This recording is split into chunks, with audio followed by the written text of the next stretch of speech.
France Télécom, devenue Orange en 2013, est jugé à partir de lundi pour harcèlement moral à grande échelle. En 2008 et 2009, 35 salariés se sont donné la mort, dans un contexte de vaste restructuration de l'entreprise. C'est la première fois qu'une entreprise du CAC 40 est jugée pour harcèlement moral. 10 ans après la vague de suicides à France Télécom, le procès de ses ex-dirigeants, dont son ancien patron Didier Lombard, démarre lundi 6 mai devant le tribunal correctionnel de Paris.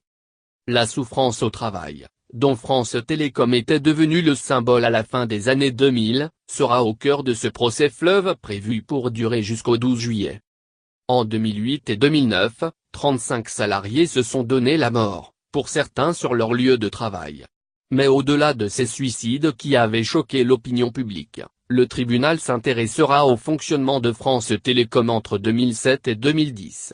C'est le dossier d'un harcèlement moral organisé à l'échelle d'une entreprise par ses dirigeants, résument les juges d'instruction dans leur ordonnance de renvoi devant le tribunal, consultée par l'AFP.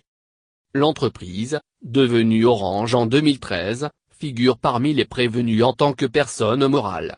Didier Lombard, qui a dirigé France Télécom de 2005 à 2010, sera jugé aux côtés de l'ex numéro 2 de l'entreprise Louis-Pierre Ohen et de l'ex-directeur de ressources humaines Olivier Barberot. Tous comparaissent pour harcèlement moral, défini dans le code pénal comme des agissements répétés ayant pour objet ou pour effet une dégradation des conditions de travail.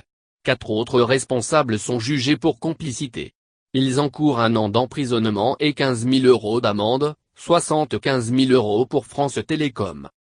Ce procès sera celui du harcèlement moral institutionnel, différent des cas classiques où le lien est direct entre l'auteur présumé et sa victime. Les dirigeants de France Télécom avaient mis en œuvre un vaste programme de restructuration, les plans Next et Act qui visaient à transformer France Télécom en 3 ans, avec notamment l'objectif de 22 000 départs sur 120 000 salariés. Plus de 10 000 personnes devaient aussi changer de poste.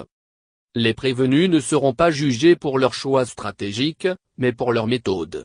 Dans la première plainte déposée, le syndicat Sud parlait en 2009 d'une gestion d'une extraordinaire brutalité.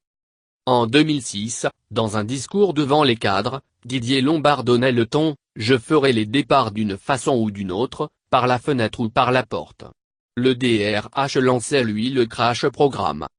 Les juges d'instruction ont détaillé les dispositifs de déstabilisation des personnels, retenant notamment des contrôles excessifs, la marginalisation des salariés, les réorganisations multiples etc.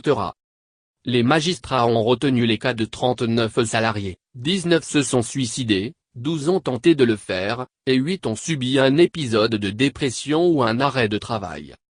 Interrogés par l'AFP, les avocats de la défense n'ont pas souhaité s'exprimer. L'entreprise ne nie pas la souffrance des salariés mais conteste avoir mis en place une politique destinée à déstabiliser ses équipes, a seulement expliqué une source proche du dossier.